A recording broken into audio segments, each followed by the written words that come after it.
3.5 కోట్ల నుండి 5.5 కోట్ల బడ్జెట్ లో ప్రీమియం విల్లాస్ లో centralised AC with fresh air infusion అందిస్తుంది జనప్రియ అప్స్కేల్ ఎలీసియం.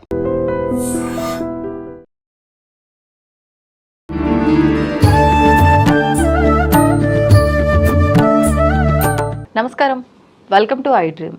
ధర్మ మార్గం విత్ విజిత కార్యక్రమానికి స్వాగతం.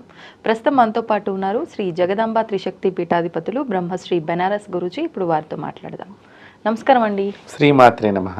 ముఖ్యంగా ఈ శ్రావణ మాసం అంతా కూడా ఎక్కువగా పూజ చేసుకున్న అనంతరం ఖచ్చితంగా ముత్తైదువుకి వాయనం ఇస్తేనే ఆ పూజా ఫలితం ఉంటుందనే ఒక భావన ప్రతి ఒక్క స్త్రీలో ఉంటుంది. నిజంగా ఈ మధ్య కాలంలో ఒకప్పుడు ఇలాంటి సందేహాలు లేవు, కానీ ఇప్పుడు వచ్చే సందేహాలు ఏంటంటే అసలు వాయనం ఎవరికి ఇవ్వాలి అంటే, ఒక చిన్న పాపని అమ్మవారిగా భావించి ఆమెకైనా ఇవ్వచ్చు కదా, లేదు మా ఇంట్లో ఉన్న వాళ్ళకి వాయనం ఇస్తే సరిపోతుంది కదా, ఒకరికొకరు మేమే ఇచ్చుకుంటాము, బయటి వాళ్ళు ఎందుకు, ఏదో రకరకాలుగా ఆలోచిస్తున్నారు. అండ్ పూజ చేసేటప్పుడు కూడా మదరు అత్తగారు ఎవరన్నా ముత్తైదుగా లేకపోతే వాళ్ళ మంచి మనసు, వాళ్ళ ఆశీర్వాదం మా పైన ఎప్పటికీ ఉంటుంది, మేము ఇస్తే ఏమవుతుంది, ఇలాంటి ఆలోచన చేసే స్త్రీలు కూడా ఉన్నారు. ఒక్కసారి అసలు ఈ వాయనాలు ఎందుకు ఇవ్వాలి, అసలు ఎవరికి ఇవ్వచ్చు, ఇస్తే ఏమైనా దోషమా ఇలాంటి వారికి, వీటి గురించి వివరణ. తప్పకుండా అమ్మ. వాయనము అనేటువంటిది మామూలుగా ఇచ్చుకున్నమ్మ వాయనం, పుచ్చుకున్నమ్మ వాయనం అనేటువంటిది మనకు ఒకటి నానుడు ఉంది. ఈ వాయనంలో అసలు ఏం పెట్టాలి, ఏమి ఇవ్వాలి అనేది చాలామందికి తెలియకుండా ఇచ్చేస్తున్నారు కొంతమంది వాయనాలు. ప్లాస్టిక్ ద్రవ్యాలతో కలిపి వాయనం ఇవ్వకూడదు. ఇప్పుడు ఏమవుతుందంటే, నేను అబ్జర్వ్ చేశాను, ఎట్లాగో రిటర్న్ గిఫ్ట్ ఒకటి ఇవ్వాలి కదా మనం పిలిచినప్పుడు అని కొంతమంది ప్లాస్టిక్వి ప్లేట్లు లాంటివి అవి పెట్టి దానిలోనే ఈ వాయన పదార్థాలన్నీ పెట్టి అలా ప్లాస్టిక్తో ఇస్తున్నారు. అసలు అలా ఇవ్వకూడదు ఒకటి. రెండవది పసుపు కుంకుమ మనం ప్యాకెట్స్ రెడీమేడ్గా దొరుకుతున్నాయి అని చెప్పి మనం ఇచ్చేస్తున్నాము. అసలు అలా కూడా పనికిరాదు. నిజంగా చెప్పాలంటే పసుపు కుంకుమ మీరు కావాలంటే ఒక పేపర్లో ప్యాక్ చేసుకోండి. ఇదంతా ఎందుకు చెప్తున్నామంటే, శాస్త్రం ఎప్పుడూ కూడా ప్రకృతిని కాపాడింది, ప్రకృతిని కాపాడే పని మనం చేస్తూ ఉండాలి. ప్రకృతికి విరుద్ధమైనటువంటి చేస్తూ ఉంటే ప్రకృతిలో అనవసరమైనటువంటి ప్రమాదాలకి మనమే ముందడుగు వేసుకుని నడిపించుకున్నటువంటి వాళ్ళం అవుతాం. దయచేసి నేను ఇచ్చేవాళ్ళని విమర్శించటం లేదు, ఇలాంటివి వద్దు. మనం ప్రకృతిని, అమ్మవారి నామంలోనే ఉంది ప్రకృత్యై నమః అంటే ప్రకృతి ఎలా ఉందో నువ్వు కూడా అలా వెళ్ళు. వెళ్ళకపోతే ఏమవుతుంది, వెనకాతలో ఇంకో నామం వచ్చేసింది వికృత్యై నమః, వికృతాలు చూడాల్సి వస్తుంది. కాబట్టి ఎందుకు వచ్చింది మనం అక్కడి దాకా వెళ్ళటం? చక్కగా పచ్చని చెట్లు ఉన్నాయి, పచ్చగానే ఉందాము, మన ఇల్లు కూడా పచ్చగా ఉంటుంది. కాబట్టి వాయనంలో ప్లాస్టిక్ ద్రవ్యాలతో కూడుకున్నటువంటి ప్యాకెట్స్ కానీ ప్లాస్టిక్తో ఉండేటువంటి ఐటమ్స్ కానీ దయచేసి పెట్టి ఇవ్వకుండా ఉండటం. చాలా భగవంతుడు ఆనందపడతాడు. ఇది 1000కి పైన ఆనందం కలుగుతుంది భగవంతుడికి. ఎందుకంటే ధర్మాన్ని ఆచరిస్తున్నట్లు లెక్క మనం. అదొకటి. వాయనంలో ఇచ్చే పదార్థాలు పసుపు కుంకుమ మంచివి అయి ఉండాలి. ఎందుకంటే అవి వారి ఇంట్లో గబుక్కును వాడుకుంటారు. వాడుకున్నప్పుడు సహజంగా ఈ పసుపు రాగానే ఏం చేస్తారంటే వంటింట్లో పసుపు డబ్బాలో పోసేస్తారు. అవి గబుక్కున ఏదన్నా ప్లాస్టిక్ కలిసినవైనాయి అనుకోండి, రోజు వాళ్ళ ఆహారంలో వాడితే ప్రమాదం అవుతుంది. ఒకటి. కాబట్టి ఒరిజినల్గా దొరికే పసుపుని కుంకాన్ని వాడాలి, కెమికల్స్ లేని. రెండోది కుంకుమ. ఇక్కడ బొట్టు పెట్టుకుంటే పాపం చాలామంది మాతృమూర్తులకి నేను చాలామందిని చూశాను, నల్లగా అయిపోవటము, మచ్చ ఏర్పడటము, దురద రావటం, పాపం వాళ్ళు ఇబ్బంది పడుతున్నారు కూడా. సో అది కెమికల్ కలిసి ఉంటుంది. దయచేసి అలాంటి కెమికల్ కలవని పదార్థాలుగా పసుపు కుంకాలు ఉండాలి ముఖ్యంగా. అదొకటి. తర్వాత చక్కని వస్త్రాలు జత అని అన్నారు. అంటే 2 జాకెట్ ముక్కలు మనం దానిలో పెట్టాలి వాయనం ఇచ్చేటప్పుడు. లేదు మనకు అంత శక్తి లేదండి అనుకున్నప్పుడు ఒక కర్చీఫ్ని, ఒక జాకెట్ ముక్కను కూడా పెట్టివ్వచ్చు. ఇప్పుడు ఖరీదు ఎక్కువైంది, ఇదైతే తక్కువగా దొరుకుతుంది. ఇప్పుడు అది కూడా అంతే రేటు ఉన్నది నిజంగా చెప్పాలి అంటే. ఒకటి. ముఖ్యంగా పళ్ళు అంటే కదలీ ఫలం పెట్టమన్నారు, అరటిపండు. ఇప్పుడు ఈ అరటిపళ్ళు తినేవాళ్ళు తగ్గిపోయారు.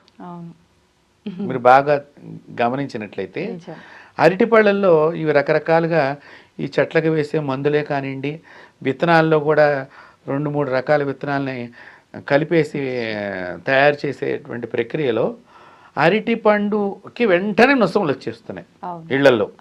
అందుకని అరటిపళ్ళు ఎక్కువ మంది తీసుకురావట్లే, ఇస్తే మళ్ళీ పక్కకి అది ఇంకో వాయినంలో పెట్టి పక్కకు పంపించేస్తున్నటువంటి సిచ్యువేషన్స్ ఉన్నాయి. నిజమే. కాబట్టి అలాంటివి చేయకూడదు నిజంగా చెప్పాలి అంటే. ఓకే. మరి అరటి పండుగ బదులు బత్తాయి కూడా, ఆరెంజ్ కూడా ఇస్తున్నారు చాలా మంది. ఇప్పుడు ఒకటి శాస్త్రంలో కదలీ ఫలానికి ప్రాముఖ్యత ఇచ్చారు. ఓకే. కదలీ ఫలం అంటే లక్ష్మీప్రదము, కదలీదేవి అంటేనే లక్ష్మీదేవి. ఓకే.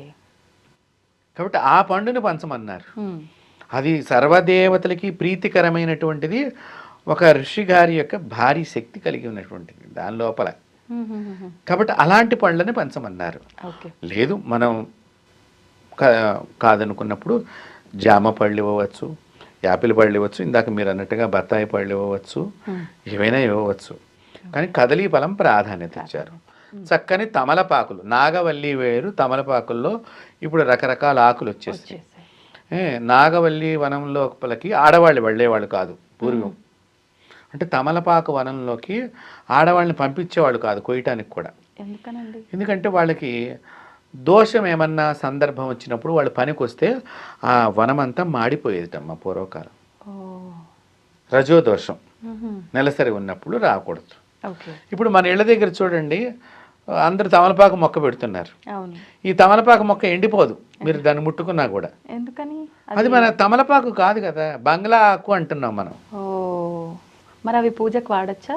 ఇక వాడచ్చా అంటే ఇది తమలపాకు, దానికి కూడా పేరు నాగవల్లి దళిత్రం అని మంత్రమే ఉన్నది కదా. కాబట్టి ఆ తమలపాకులు వేరు నిజంగా చెప్పాలి అంటే. అదే చెప్తున్నా కదా, ప్రకృతి ఏదైతే శాస్త్రం ఏదైతే చెప్పిందో దాన్ని చక్కనిగా శనగలు 3 గుప్పిళ్ళు శనగలు ఉండాలి దాని లోపల, నానబెట్టిన శనగలు. ఈ 3 మంచి శనగలు అయ్యి ఉండాలి. వైట్వా లేకపోతే బ్రౌన్ కలర్? బ్రౌన్ కలర్ అమ్మ. ఓకే. బ్రౌన్ కలర్వే మంచిగా నానబెట్టి కిందటి రోజు శుభ్రంగా స్నానం చేసుకుని మనం పవిత్రంగా ఉండాలి అవి నానబెట్టేటప్పుడు. చక్కగా దాన్ని ఎవరు ముట్టుకోకుండా ఉండాలి. ఎందుకంటే సహజంగా నానిన తర్వాత ఒక గింజ ఇట్లా నోట్లో వేసుకుంటూ ఉండే అలవాటు ఉంటుంది సహజంగా. అంటే అది మళ్ళీ దేవుడికి పెట్టాలిగా. మొత్తం శనగలు దేవుడి దగ్గర పెట్టిన తర్వాత వాటిని మళ్ళీ వాయనం కింద కొన్ని తీసి ఇస్తూ ఉంటాం మనం. బుట్ట వాయనం వేరు, మనకి ఎక్స్ట్రా ముత్తైదువులకి వాయనాలు వేరు పెట్టుకుంటారు మన ఆడవాళ్ళు. కాబట్టి ఇట్లాగా ఈ వాయనంలో ముఖ్యంగా. తర్వాత వక్క, మంచి వక్కలు అయి ఉండాలి. ఆ ఒక్కలు పెట్టుకుని చక్కగా ముత్తైదువుని ఆహ్వానం చేసుకుని ఆ ముత్తైదువుకి చక్కగా కాళ్ళకు పసుపు రాసి బొట్టు పెట్టి కాటుకు అందించిన తర్వాత తన పమిటి కొంగుతో సహా ఈ వాయనాన్ని ఆవిడని లక్ష్మీదేవిగా భావన చేస్తూ, అమ్మవారిగా భావన చేస్తూ ఈ వాయనం ఇవ్వాలి. అయితే ఇందాక మీరు ఒక ప్రశ్న అడిగారు, వాయనం అసలు ఎవరికి ఇవ్వాలి అని. నిజంగా చెప్పాలి అంటేనమ్మా, పేద ముత్తైదువులను పిలుచుకొని ఇవ్వటం చాలా సంతోషం. ఎందుకంటే ఉన్న వాళ్ళకి మనం ఎట్లాగో వాయనం ఇవ్వటంలో తప్పు లేదు, వాళ్ళ ముత్తైదువులు కాదని కాదు. ఈ వాయనం ఇవ్వటంలో గొప్ప ఆంతర్యం ఏంటంటే లక్ష్మీదేవి ఆలోచన చేస్తుందటమ్మ, ఎవరికైనా ఒక్కళ్ళకైనా పేదవాళ్ళకి ఈ వాయనం అందుతుందా అని. లక్ష్మీదేవికి ఆనందం కలిగే పని చెయ్యాలి మనం. కాబట్టి మనం పిలుచుకునే వాళ్ళల్లో ఒక్కళ్ళు, ఎందుకంటే పాపం వాళ్ళని ఎవరు పిలవరు. యథార్థంగా చెప్పాలంటే, అయ్యో నేను ముత్తైదునై ఉండా కూడా ఎవరు నన్ను వాయనానికి పిలవలేదని వాళ్ళు బాధపడుతూ ఉంటారు. మనం ఏదో ఆవిడ ముత్తైదు కదని పలకరిస్తాం, రోడ్డు మీద కనిపిస్తే వచ్చేసి ఇచ్చలేండి మీరు మా ఇంటికి, నేను ఇస్తానులేండి ఎవరే ఓపెన్. అలా కాదు నిజంగా. అంటే మనం కూడా వాళ్ళని ధనవంతుల్ని ఎలాగైతే ప్రేమగా పిలుస్తున్నామో అలాగే వాళ్ళకి కూడా. కొంతమంది అలాంటి వాళ్ళు వస్తే పని వాళ్ళ చేత పసుపు రాయిస్తారు. ఇది చాలా తప్పు, వీళ్ళే రాయాలి. మన స్టేటస్ని బట్టి వాయనం కాదమ్మా. అమ్మవారు అట్లా లేదు. పేదవారికైనా సమస్థితులు, భగవంతుడు పేదవాడికైనా ధనవంతుడికైనా కూడా సమస్థితినే ఉన్నాడు. కాబట్టి పేదవాళ్ళకి వాయనం ఇవ్వటం మూలకంగా ఏమవుతుందంటే, మీరు ఇచ్చిన వస్త్రము వారికి లేకపోతే ఇది వాడుకుంటానికి ఉపయోగమయ్యి, ఆ స్త్రీ నాకు మంచి వస్త్రం ఇచ్చారు పలానా వారి ఇంటికి వెడితే అని ఆనందం వలన ఆ ఆనందము నీకు ఆశీర్వచనమై నీకు సౌభాగ్యాన్ని ప్రసాదిస్తుంది. ఇది వాయనం ఇచ్చే లోపల ఇంత అంతరార్థం ఉన్నది. ఇప్పుడు కాళ్ళకు పసుపు రాయాలి అన్నారు. ఆ రోజున నార్మల్గా అందరూ పూజ చేసుకుంటారు. పసుపు ఒకసారి పెట్టిన తర్వాత రెండోసారి పెట్టుకోకూడదు అని కూడా అంటారు కదా, అట్లా ఏమీ లేదమ్మా. 2 సార్లు రాయొచ్చు. ఎన్నిసార్లైనా నీవు కాళ్ళకి రాయించుకోవచ్చు, ఓకే. తప్పకుండా రాయించుకోవచ్చు. పసుపు కానీ బొట్టు కానీ అలా దూసి తరంగా అయిన నమః అమ్మవారి మీదట అలా పసుపు పడుతూ ఉంటుందిట ప్రతినిత్యం కూడా. అనేక మంది సుహాసినిల చేత ఆవిడ మీద పసుపు కుంకాలు. అందుకనే పూర్వీకులు ముత్తైదులు బాగా మా చిన్నప్పటి మేము గమనించేవాళ్ళము, పసుపు పడింది అనుకోండి దులుపుకునేవాళ్ళు కాదు. మేము వచ్చి దులపమాకర అనేవాళ్ళు. అంటే ఏంటి, నేను ఎప్పుడు అలా ఉండాలి, నా ఒంటి మీద పసుపు పడేటట్టుగా ఉండాలి. ఇప్పుడు మనం పడితే మనం మళ్ళీ ఇలా చేయబెట్టుకుని ఒంటి మీద పడకూడదు, ఎన్నో జాగ్రత్తలు రకరకాలుగా మళ్ళీ అలా మనం పాటిస్తున్నాం. పూర్వీకులు అలా పాటించేవాళ్ళు కాదు. అలా స్త్రీగా నువ్వు ఉండిపోవాలి అని కోరుకునేవాళ్ళు వాళ్ళు. ఒకటి. తర్వాత ఇందాక మీరు ఎవరికి ఇవ్వాలి వాయినము అనేది కూడా ఒకటి అడిగారు. పేద ముత్తైదువులను ఒక్కళ్ళన్నా ఉంటే చాలా మంచిదని చెప్పాను. వాళ్ళతో పాటు ఏ ముత్తైదు అయినా పర్వాలేదు, దాని లోపల కులాన్ని చూడకూడదు, ముత్తైదు అయి ఉండాలి. ముఖ్యంగా కొంతమందికి శాస్త్రంలో వాళ్ళు మడిగట్టుకుని కొన్ని పూజలు చేస్తారు కాబట్టి వారు వాళ్ళని పిలుచుకునేటువంటి అలవాటు ఉంటుంది. దాన్ని మనం తప్పుగా భావన చేయకూడదు, అది వారి మనసుకు సంబంధించింది కాబట్టి మనం తప్పు. రెండవది ఇక్కడ ఒక విషయం ఏంటంటే, ఆవిడ మొగుడిని వదిలేసిందండి, ఈవిడికి విడాకులు ఇచ్చేసారండి, వీళ్ళు ఆయనతో ఉండట్లేదండి, గొడవ పడిందండి అని ఇట్లా కొంతమంది గురించి కొంతమంది చెప్తూ ఉంటారు. వాళ్ళకి వాయనం ఇవ్వచ్చా? తప్పకుండా ఇవ్వవచ్చు. సౌభాగ్య స్త్రీ అయి ఉంటే చాలు, భర్త కలిగినటువంటి స్త్రీ. మనసుకి ఇబ్బంది అయి దూరంగా ఉన్నారే తప్ప భర్త భూమి మీదనే ఉన్నారు. వారికి ఇవ్వటం మూలకంగా మనకు కూడా అలాంటిది ఏమన్నా వస్తుందేమో ఆలోచన అవసరం లేదు. అది పిచ్చి భ్రమ. అస్సలు అట్లాంటి ఆలోచన ఎవరు కూడా పెట్టుకోకూడదు. ఇంకా నిజంగా చెప్పాలంటే ఆమెను పిలిస్తే ఆమె మనసు ఆనందపడుతుంది, కాస్త బాధకి స్వాంతన దొరుకుతుంది. అప్పుడు తన లోపల ఉండే బాధని నీ దగ్గరకు ఇంకొక రోజున వచ్చి ఏదైనా చెప్పుకున్నప్పుడు నువ్వు ఆమె బోధ పోగొట్టేటువంటి ప్రయోగం మూలకంగా మళ్ళీ తన భర్త తన దగ్గరికి చేరే అవకాశం నీవు తీసుకున్న దాని అవుతావు. నిన్ను భగవంతుడు హర్షిస్తాడు. కాబట్టి విడాకులు అయిపోయినంత మాత్రానో, ఏదో మనసులో అభిప్రాయ భేదాలు వచ్చినంత మాత్రానో మనం ఆ స్త్రీకి వాయినం ఇవ్వటం తప్పు, దానికి ఇస్తే మనకు కూడా అవుతుందేమో అలాంటి ఆలోచనలు ఏమో పెట్టుకోకూడదు. భర్త కలిగి ఉన్న స్త్రీ అంటే దూరంగా ఉన్నప్పటికీ కూడా సుహాసిని అయి ఉంటే చాలు, మనం ఇవ్వవచ్చు, ఎటువంటి తప్పు లేదు. మనమే మన సాటి స్త్రీని, ఒక స్త్రీ సాటి స్త్రీని గౌరవించకపోతే ఎలాగా గౌరవించాలి? ఇక్కడ ఏమన్నారంటే పుణ్యస్త్రీ అని చెప్పారు. పుణ్యస్త్రీ అంటే భర్తను కలిగి ఉన్నది. ఇప్పుడు భర్త అమెరికాలో వెళ్ళాడమ్మా ఉద్యోగానికి, ఇప్పుడు ఆవిడ పిలుస్తున్నామా లేదా? పిలుస్తున్నాం. మరి ఇప్పుడు దగ్గర లేడుగా, ఇప్పుడు లేకపోయినా ఎప్పుడో ఒకప్పుడు వస్తాడని కదా. ఏమో ఆ విడాకులు ఇచ్చిన ఆయన మనసు మారి రావచ్చు ఏమో. ఎందుకు నువ్వు అలా ఆలోచన చేయకూడదు?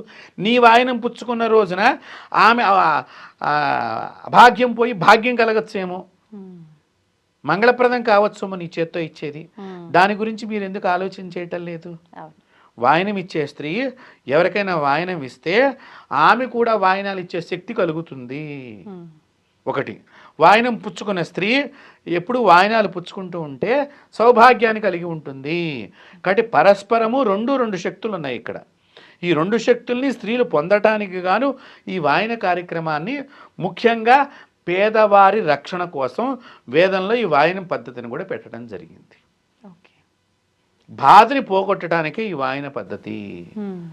ఇప్పుడు వాళ్ళకి ఎవరికైనా పాపం ఆవిడ వచ్చినప్పుడు మనం గమనిస్తాం కదమ్మా, ఆవిడ ఏదో మామూలు చీర కట్టినాయి, పాపం ఇవిడ పెద్ద, మనం గబుకున నాకు బీరువా నిండా చీరలు పడినాయి, ఒక చీర ఇస్తానండి, ఆవిడ పాపం బాధపడుతుంది. నువ్వు చీర పెట్టావనుకో, అది రేపు కట్టుకుని ఏమ్మా విజిత ఇగో నేను కట్టుకుని వచ్చి అంతేనండి, నీకు ఎంత ఆనందం ఆ రోజున ఒకసారి కళ్ళల్లో నీళ్లు తిరిగిపోతాయి.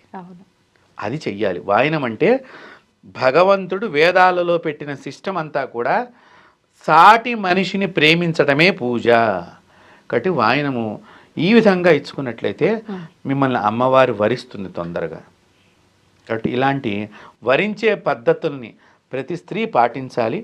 నా మాటల వలన ఎవరికైనా ఇబ్బంది కలిగితే అన్యదా భావించకండి. నేను ఎప్పుడు కూడా అందరూ మంచిగా ఉండాలని చెప్తూ ఉంటాను. అందరికీ ఆనందం కలగాలనేటువంటి భావనే తప్ప ఇలాగ దూరం పెట్టి విమర్శించే వాళ్ళని నేను విమర్శిస్తున్నానని కాదు. ప్రతి స్త్రీ కూడా నాకు తల్లితో సమానం. చాలా సంతోషం. ధన్యవాదాలు. And for more videos, Please subscribe to iDream. Please subscribe to iDream. Please subscribe iDream. and please subscribe to iDream. For more videos, subscribe to iDream. please like, share and subscribe to the channel. Congratulations, iDream. Subscribe to iDream. Subscribe to iDream. So subscribe to iDream Media. iDream ki iDream team andarki huge congratulations. Please subscribe iDream Media. Please subscribe to iDream. Subscribe iDream. Please subscribe to iDream. iDream అంటే నా కళల channel subscribe చేసుకున్న నోరు తిరుగుతలేదు. మీరైతే గంట గుర్తు కొట్టండి. For more such videos, please subscribe to iDream. Subscribe to iDream. Please subscribe to iDream. Please subscribe iDream Media. Please do subscribe to iDream. Please subscribe to iDream Media. For best entertainment and information, please subscribe iDream. And don't forget to subscribe to iDream.